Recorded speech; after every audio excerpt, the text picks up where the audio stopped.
Big boss season 12 ಮುಕ್ತಾಯಗೊಂಡು big boss season 13 grand opening ಆಗೋಕ್ಕೆ ಇನ್ನು ಕೆಲವೇ ತಿಂಗಳುಗಳು ಬಾಕಿ ಇವೆ. ಬಿಗ್ ಬಾಸ್ ಸೀಸನ್ 12ರ ಸ್ಪರ್ಧಿ ಗಿಲ್ಲಿಯ ಹವಾ ಇನ್ನೂ ಕೂಡ ಕಡಿಮೆ ಆಗಿಲ್ಲ. ಇದೀಗ ಬಿಗ್ ಬಾಸ್ ಸೀಸನ್ 13ರ ಮನೆ ರೆಡಿ ಆಗ್ತಿದೆ. ಕೆಲವೇ ತಿಂಗಳಲ್ಲಿ Bigg boss season 13 grand opening ಆಗಲಿದೆ. ಈ ಬಾರಿ ಕೂಡ ಬಾದ್ಶಾ ಕಿಚ್ಚ ಸುದೀಪ್ ಅವರೇ ನಡೆಸಿಕೊಡ್ಲಿದ್ದಾರೆ. ಯಾರೆಲ್ಲ ಬಿಗ್ ಬಾಸ್ ಸೀಸನ್ 13ರ ಮನೆಗೆ ಕಾಲಿಡ್ತಾರೆ ಅಂತ ಹೇಳೋದಾದ್ರೆ, ಈಗಾಗಲೇ ಸೋಷಿಯಲ್ ಮೀಡಿಯಾದಲ್ಲಿ 3 ಹೆಸರು ವೈರಲ್ ಆಗ್ತಿದೆ.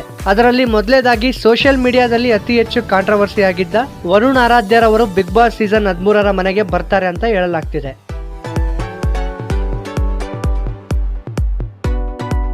ಹಾಗೆ ಎರಡನೇದಾಗಿ ಯಜಮಾನ ಸೀರಿಯಲ್ ನಟಿ ಮಧು ಭೈರಪ್ಪ ಅವರು ಬರಲಿದ್ದಾರೆ ಅಂತ ಹೇಳಲಾಗ್ತಿದೆ.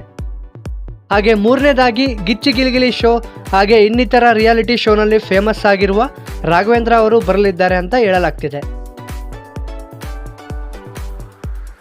ನಿಮ್ಮ ಪ್ರಕಾರ ಇನ್ನು ಯಾರ್ಯಾರು ಬಿಗ್ ಬಾಸ್ ಸೀಸನ್ 13ರ ಮನೆಗೆ ಬಂದರೆ ತುಂಬ ಎಂಟರ್ಟೈನ್ಮೆಂಟ್ ಆಗಿರುತ್ತೆ ಅನ್ನೋ ಕ್ಯಾಂಡಿಡೇಟ್ಸ್ ನಿಮಗೇನಾದರೂ ಗೊತ್ತಿದ್ರೆ ಕಮೆಂಟ್ ಮಾಡಿ. ಸೊ ಇದಾಗಿತ್ತು ಇವತ್ತಿನ ಅಪ್ಡೇಟ್. ಮುಂದಿನ ಅಪ್ಡೇಟ್ಸ್ಗಾಗಿ RV ಅಪ್ಡೇಟ್ಸ್ ಕನ್ನಡ ಯೂಟ್ಯೂಬ್ ಚಾನಲ್ನ ಈಗಲೇ ಸಬ್ಸ್ಕ್ರೈಬ್ ಮಾಡಿ.